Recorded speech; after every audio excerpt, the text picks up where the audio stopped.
Bueno, jóvenes, buenas tardes. Hay algunas preguntas que son un poquito ya conocidas, las cuales no va a tomarnos mayor explicación, pero hay algunas sí en las que vamos a hacer hincapié porque acuérdense que el examen siempre tiene preguntas fáciles, de moderada dificultad y preguntas difíciles, ¿no? Entonces, aparte, pediatría son los capítulos que viene más o menos 20 preguntas de todas las 200 preguntas. Entonces hay que tratar de asegurar más o menos la mayor cantidad para que de esta manera no tengas más ventajas en el examen. La primera pregunta es del ENAM 2012, dice, hijo pretérmino de madre con RPM, ¿no? Ruptura prematura de membranas con signos de obstrucción y sangrados al defecar. ¿Cuál es el diagnóstico más probable?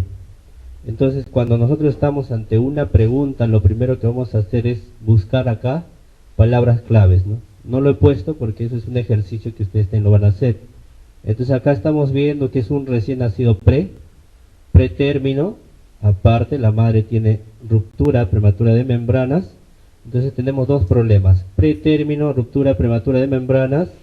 Hay signos de obstrucción y sangrados al defecar. Probabilidad diagnóstica para este caso, ¿cuál sería? Acuérdense cuando hay agresión, ¿no? Cuando hay agresión por infecciones intraútero, entonces vamos a ver una de las patologías, la enterocolitis necrotizante, es una alteración intestinal que se va a deber sobre todo a injurias vasculares, porque acuérdense que hay una redistribución de flujos y el intestino es el que va a recibir menos flujo porque se va a priorizar para órganos nobles como son el cerebro, el corazón y el riñón. Entonces el intestino va a recibir menos cantidad de flujo y por ahí va a sufrir isquemia, y eso va a ser una de las causas por las que entonces se va a dar la peritonitis a nivel intestinal, ¿no? Entonces esto se debe sobre todo a problemas vasculares tóxicos de un intestino además que es inmaduro y tiene alta frecuencia en recién nacidos prematuros que tienen bajo peso. Cuando hablamos de bajo peso hablamos de menos de 1500 gramos. Entonces el 85% de esta población es la que va a sufrir en algún momento de esta patología, ¿ya? En algunos casos puede ocurrir esporádicamente y en otros casos también puede deberse a epidemias. La fisiopatología entonces en realidad es una teoría multifactorial, no hay un solo factor. Interviene la prematuridad, que es uno de los factores condicionantes. Otro de los factores es la alimentación con leche artificial, de ahí que un factor protector también para no desarrollar enterocolitis necrotizante es la alimentación con leche materna, ¿ya? La isquemia intestinal es otro factor y por último está también la colonización bacteriana.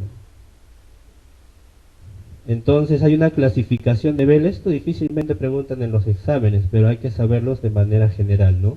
Hablan de fase 1, 2 y 3. La fase 1, en la que la radiografía es negativa, solamente hay signos de obstrucción y el diagnóstico acá se hace clínico, ¿no? Entonces un recién nacido pretérmino con bajo peso al nacer que tiene obstrucción intestinal, de repente no realiza meconio, 2, 3 días y comienza a distenderse el abdomen, hay que sospechar en esta patología, ¿ya? En la fase 2 es cuando ya a nivel, supuestamente ustedes ya lo han visto esto, solamente es un repaso, pero a nivel de asas intestinales nosotros vamos a ver signos de neumatosis, ¿no? Aire a nivel de pared intestinal. Y en la fase avanzada ya cuando hay perforación y el paciente está en grave estado, ¿no? Entran en shock y estos pacientes casi ya en su totalidad se pierden, ¿no? Porque el manejo acá es muy complicado.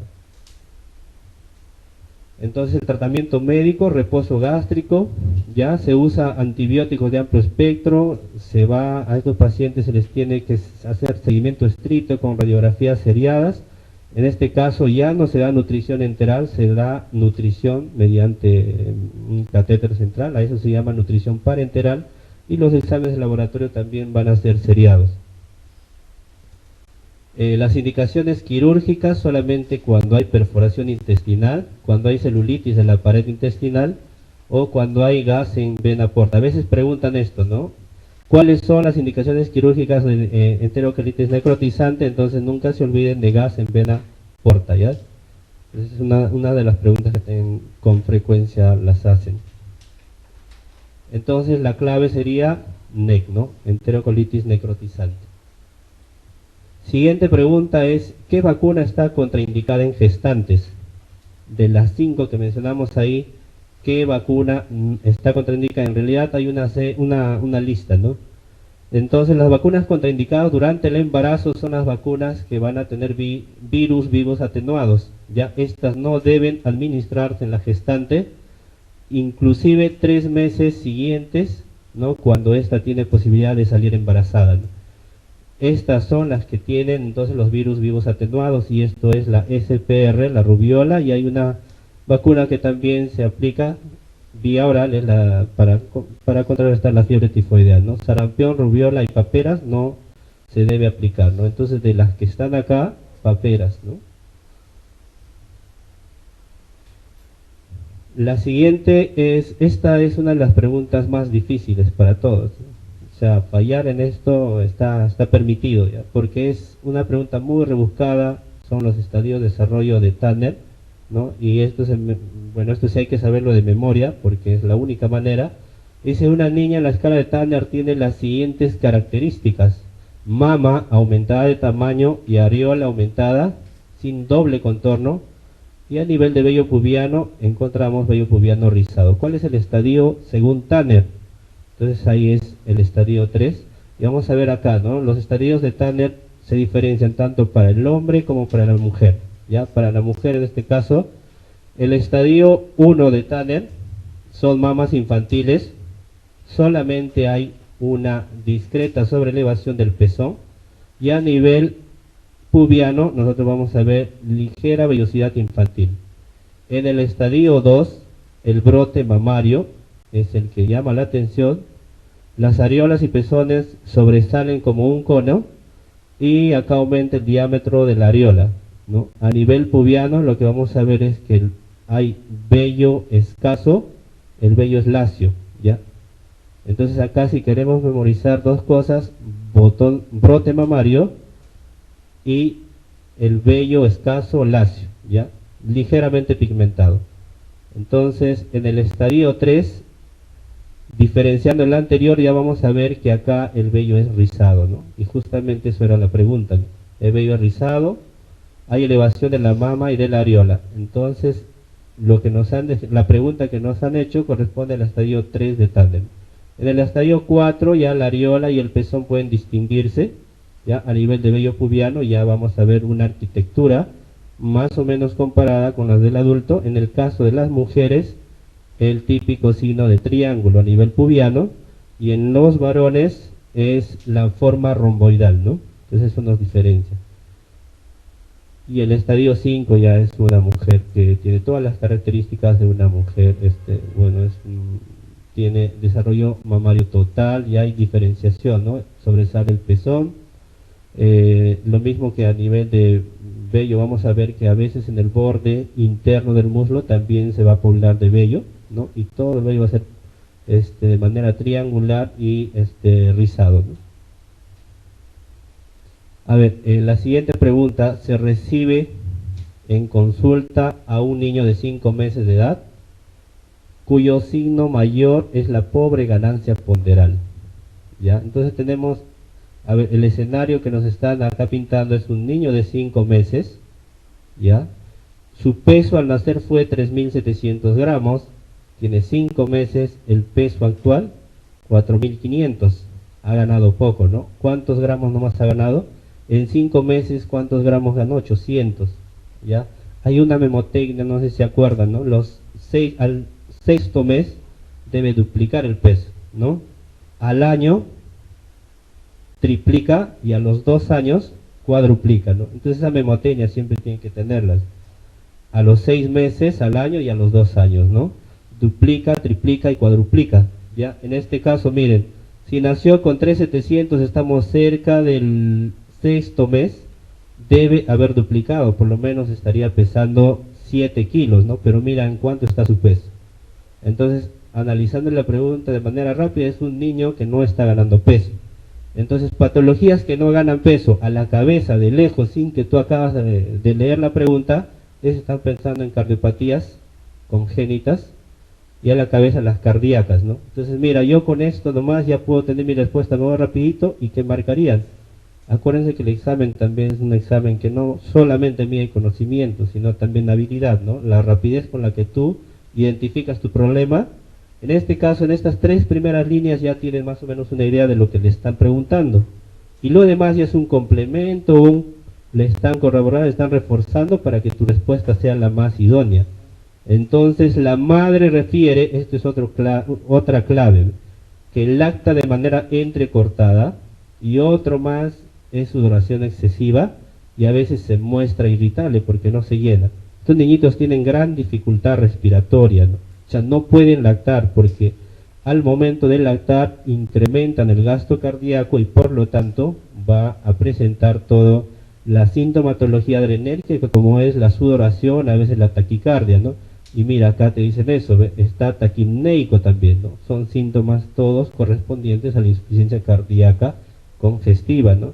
Entonces, de todos estos, el diagnóstico más acertado, bueno, errores innatos del metabolismo, puede darme alteraciones a nivel respiratorio, pero no va porque acá generalmente no hay. Hay también ganancia pobre de peso, pero no tiene esa clínica. Descartamos la mala técnica de lactancia, porque cuando hay mala técnica de lactancia generalmente hay poca pérdida, pero que esto no se mantiene a lo largo de los meses. Presencia de síndrome obstructivo bronquial, no tanto, ¿no? Porque en esta edad el síndrome obstructivo bronquial, si bien solamente te va a dar problemas respiratorios, no tendríamos mucha implicancia en el peso. Infección Storch, sí, pero para saber que un caso se trata no de infección Storch, siempre nos darían algunos de los signos, como por ejemplo algunas características dismórficas, ¿no? Te podrían hablar acá de repente de implantación baja de la oreja, hipertelorismo, en otros casos te pueden estar hablando de microcefalia, de macrocefalia, y de acuerdo a eso ya tú estás orientando tu diagnóstico, ¿no? Entonces acá la respuesta sería insuficiencia cardíaca congestiva. ¿Y qué es la insuficiencia cardíaca? La definición de insuficiencia es bien simple, ¿no? Es la falla del corazón para satisfacer los requerimientos ísticos del organismo, ¿ya? Entonces tiene toda una serie dentro de la fisiopatología, ¿no? Cuando hay disminución del gasto cardíaco para que compense el organismo, tiene que activar el sistema de catecolaminas, por un lado, y por otro lado el sistema de angiotensina 2, ¿no? Entonces las catecolaminas, adrenalina, noradrenalina me van a dar la clínica, ¿no? Taquicardia, en algunos casos signo de galope, en otros casos va a haber vasoconstricción periférica, porque acuérdense que hay órganos nobles que no deben de dejar de recibir oxígeno, por lo tanto se va a priorizar para esos órganos el oxígeno y en su defecto a nivel periférico va a haber vasoconstricción, de tal manera que vamos a encontrar palidez, diaforesis y piel marmórea, ¿no? Entonces estos signos también me indican de que este pacientito tiene alta carga adrenérgica, ¿no? Por otro lado, la secreción de la angiotensina 2 a través de la aldosterona va a haber retención de sodio y agua para compensar ese débito bajo. Entonces esto me va a dar como consecuencia oliguria, ¿no? Dentro de la clínica edema, a veces ingurgitación yugular y cardiomegalia, ¿no? Porque va a ser un corazón insuficiente tratando de compensar, va a ampliar cavidades, ¿ya? Y todos al final entonces van a darme una clínica de sibilantes y disnea, ¿ya? Ahora, los sibilantes son los signos más precoces de insuficiencia cardíaca en recién nacidos, ¿ya? Cuando ustedes vean a un niñito que suda y que tiene sibilantes, lo más probable, y aparte de eso, presencia de soplo, lo más probable es que se trate de una cardiopatía. Entonces estos son los síntomas de manera general: lactancia entrecortada, llanto nocturno, irritabilidad, porque estos niñitos quieren lactar, tienen apetito, tienen hambre, pero no satisfacen sus necesidades, por lo tanto van a estar todo el tiempo irritables, ¿ya? Y van a sudar profusamente por lo que habíamos detallado, ¿no? Entonces acá hay mala perfusión periférica, taquicardia, taquipnea, hay tiraje, puede haber tiraje, inclusive aleteo nasal, lo cual me habla de un compromiso más intenso. y vamos a encontrar también en algunos casos oliguria, hepatomegalia, pero algunos de estos ya son signos y signos de una evolución un poco larga, ¿no? de los casos. Lo importante es detectarlo a tiempo, cuando todavía no hay mayor clínica. Entonces la respuesta sería insuficiencia cardíaca congestiva, ¿no? Esto es del ENAM 2008, dice escolar de 7 años de edad, ya que presenta desde hace 72 días fiebre en incremento. Es una escolar de 7 años, hace 72 días tiene fiebre en incremento. Entonces mira, 72 días, aproximadamente 2 meses y medio, ¿no? Nos hablan de fiebre de origen prolongado, ¿no? Entonces es una fiebre que ha persistido a lo largo de las semanas. Hay decaimiento general, dolor abdominal, cefalea, son síntomas generales los que me están detallando acá en la pregunta. Pero desde acá nomás, ustedes dentro de su análisis que hacen de las preguntas, acostúmbrense a razonar en cada pregunta y eso les va a dar éxito, ¿ya? Porque siempre ustedes van a estar antes, una cosita que antes a mí me han enseñado es que una práctica buena, sobre todo para los que tienen un poquito más de tiempo, para los que no van a dar el examen mañana, acostúmbrense de que con un papelito tapen sus alternativas y con el caso vayan sacando los datos y eso les va a quedar también en su práctica diaria cuando más adelante enfrenten pacientes de verdad, ¿no? Solos, entonces van ustedes estar ejercitándose de esa manera y van a ver que les va a dar bastante resultado, ¿ya? Porque es muy bueno. Entonces el escolar de 7 años con fiebre prolongada y hasta acá lo único que me habla son de síntomas generales. Por acá hay diarreíta y ahora sí, el examen clínico hay una palidez, hay una hepatomegalia, entonces hay compromiso del sistema retículo endotelial, ¿no? Entonces es un compromiso sistémico el que me está dando esto. Dentro de los exámenes auxiliares, ¿no? Vamos a ver un hemograma con leucopenia y desviación izquierda. Para los alumnos que a veces son bien acuciosos, entonces algunos se acostumbran a trabajar en función a exámenes y dicen leucopenia, fiebre, desviación izquierda, ya estoy pensando en una patología. Ya no necesitas de este dato para tú tener tu diagnóstico, pero acá te ayudan, ¿no? Te dan aglutinaciones, antitífico H, 1 en 160 y antitífico 1 en 320. Diagnóstico probable ya está cantado, ¿no? Entonces, ¿cuál de estos es? Fiebre tifoidea. Entonces, la fiebre tifoidea es una enfermedad sistémica y dentro de la clínica de la pregunta anterior nos han descrito que justamente está comprometiendo todo el sistema retículo endotelial, ¿no?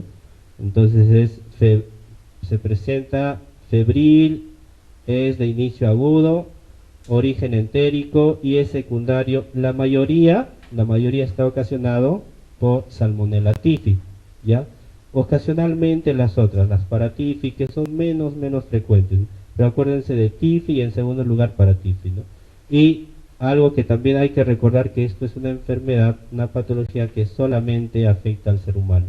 Ahora, los animales pueden ser portadores, pero no desarrollan la enfermedad, ¿ya? El diagnóstico entonces, fiebre más de 39, más de 3 días de fiebre. No podemos hacer y sospechar en fiebre tifoidea si estamos ante un cuadro agudo de fiebre de 24 horas o menos horas de evolución. Cefalea, malestar general como toda patología y el hemograma sí. Acá lo que resalta es anemia. Miren, hay disminución casi de todo, no es como que me estuviera dando, por ejemplo, un compromiso medular, ¿sí o no? No hay producción de glóbulos rojos, los leucocitos también están disminuidos, lo mismo que los eosinófilos y los trombocitos. ¿Y por qué será eso? Porque dentro de la fisiopatología, acuérdense que la Salmonella typhi se va a médula ósea roja, ¿no? Y entonces va a producir todo esto, de acá disminución de todas las series. Pero algo que a veces hay que destacarlo es que hay desviación izquierda, ¿no? O sea, hay presencia de elementos jóvenes en la sangre, o sea, los abastonados son los que se van a elevar. Y bueno, dicen hoy en día que las aglutinaciones no nos ayudan mucho, pero es todavía dentro de las preguntas, todavía bueno, nos orientan, ¿no? Para el diagnóstico también. Pero esto de las aglutinaciones es útil a partir de la segunda semana. Antes me da muchos falsos positivos, no son útiles, ¿ya? Entonces, cuando es más de 160, ya sea el antígeno O H, entonces ya estamos haciendo el diagnóstico. Y para confirmar, solicitaríamos un hemocultivo y mielocultivo, ¿no? Es dentro de esto, la fiebre tifoidea también entra dentro del estudio de fiebre de origen indeterminado. Listo. La siguiente pregunta. Recién nacido de 12 horas, de madre primípara de 18 años, quien a las 32 semanas presentó infección urinaria gestacional, desencadenando el parto, ¿no? Entonces es un recién nacido pretérmino, ¿verdad? Pretérmino, ¿cómo definimos? Menos de 37 semanas, ¿no? Entonces acá ya hay un factor condicionante que ha desencadenado la prematuridad y esto es la infección urinaria, ¿verdad? Su peso al nacer es menos de 1500, entonces estamos hablando de muy bajo peso. Dentro de las preguntas también más adelante vamos a ver definición de bajo peso al nacer, muy bajo peso al nacer y extremadamente bajo peso al nacer. 1500 es el corte, ¿ya? 1500 hasta 1000 es muy bajo peso al nacer. Ya menos de 1000 es extremadamente bajo peso al nacer y bajo peso al nacer es menos de 2500.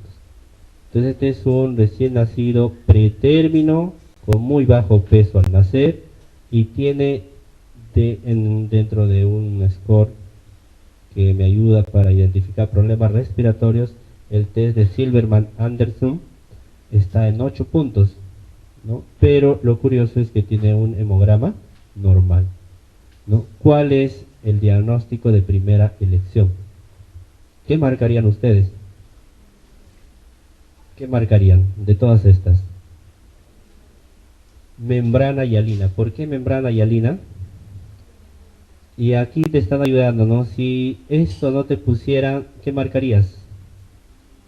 Neumonía connatal o neumonía congénita, ¿no? Pero acá te están aclarando, como tiene menos de 34 semanas, porque acuérdense que la maduración se hace hasta las 34 semanas, ¿no? En el momento en el que ya los neumocitos tipo 2 son los que van a producir surfactante pulmonar, entonces antes de las 34 semanas se supone que todavía no son funcionantes, por lo tanto necesitan estos pacientitos, estos recién nacidos pretérminos, necesitan de surfactante exógeno, ¿no? Para que no hagan la membrana hialina. Entonces sería membrana hialina. Y dentro de estos desórdenes primarios que vamos a tener, tendríamos enfermedad de membrana hialina, taquimia transitoria, síndrome de aspiración meconial y neumonía. Pero es bien fácil de recordar cada uno de estos. La membrana hialina, y eso tienen que también siempre hacer sus asociaciones, ¿a qué se asocia? A recién nacidos pretérmino, ¿no? Y de preferencia menos de 34 semanas. Entonces dentro de tu caso clínico, cuando tú veas un correlato de un recién nacido pretérmino, lo primero que se te viene a la cabeza es membrana hialina. Taquimia transitoria del recién nacido. El recién nacido es a término, ¿no? Esa es la clave. Recién nacido a término, y otro de los antecedentes es que es nacido de cesárea, ¿no? Entonces, acuérdense que la labor del parto es uno de los factores más estresantes y a la vez también uno de los factores que va a estimular la respiración en el recién nacido. Por lo tanto, la taquimia transitoria se presenta preferentemente en partos por cesárea, porque es un parto en el que el recién nacido no tiene esfuerzo al momento de que se realiza la cesárea, por lo tanto estos son los que se van a afectar más, ¿no? Entonces acá pretérmino, cesárea, término, y el extremo es el SALAM, ¿no es cierto? Síndrome de aspiración meconial o síndrome de aspiración de meconio. Estos son por lo general post-maduros, ¿no? Más de 42 semanas, los que han tenido sufrimiento fetal agudo o los que no han tenido una una labor de parto y han sido partos prolongados también, ¿ya? Y la neumonía sí me daría más datos clínicos, ¿no? Por ejemplo, infecciones que hayan afectado al recién nacido y que después de las 6 horas tenga laboratorios compatibles con una infección como es PCR elevado y alteración del hemograma. Entonces, la enfermedad de membrana hialina, esto también siempre preguntan, ¿ya? O síndrome de distrés respiratorio tipo 1, ¿ya? Esto siempre preguntan. Membrana hialina, síndrome de distrés respiratorio tipo 1, la taquicardia transitoria le llaman síndrome de distrés respiratorio tipo 2. Entonces, un cuadro de dificultad respiratoria grave y está asociada a inmadurez pulmonar, ¿no? ¿Quiénes producen el surfactante? Neumocito de tipo 2, ¿no? Neumocito de tipo 2, neumocito de tipo 1 es más abundante en los alvéolos pulmonares. El 1, ¿no es cierto? El 1 es más abundante. Ya, el cuadro clínico entonces hay hipolipnia, dificultad respiratoria, hay cianosis y estos signos van a progresar dentro de las 72 horas. Puede haber murmullo vesicular disminuido, ya, hay compromiso del estado general, estos pacientitos están hipoactivos, hay poca respuesta a estímulos y hay alteraciones hemodinámicas. Entonces este es un cuadrito que lo van a repasar en casa de las características más resaltantes de la taquimia transitoria, del síndrome de aspiración meconial, del neumotórax espontáneo, de la neumonía y de la hipertensión pulmonar persistente y de cardiopatías. Este cuadrito 1, 2, 3, 4, 5, 6, con todo esto dominan toda la parte respiratoria de neonatología, ¿no? Esto lo van a ver con calma. Entonces la clave, membrana hialina. Lo siguiente ya es una pregunta regalada, ¿no? Dice, lactante de 1 mes que ha sufrido conjuntivitis permanentemente desde el nacimiento. Entonces, estas preguntas ya deben estar dentro de su banco, dentro de su memoria, y siempre tienen que guardar esquemas, guarden esquemas, ¿ya? Lactante de 1 mes que sufre conjuntivitis y tú ya estás imaginando que después del punto va a venir seguramente toda una historia de neumonía o de problemas respiratorios, ¿no? Hace 10 días presenta tos con taquimia progresiva. No se encuentra en estado crítico y se auscultan sibilantes en ambos campos pulmonares. Le toman una plaquita y encuentran un infiltrado bilateral. Pregunta, agente causal más probable, y hasta ahí la respuesta, ¿no? Clamidia trachomatis, ¿no?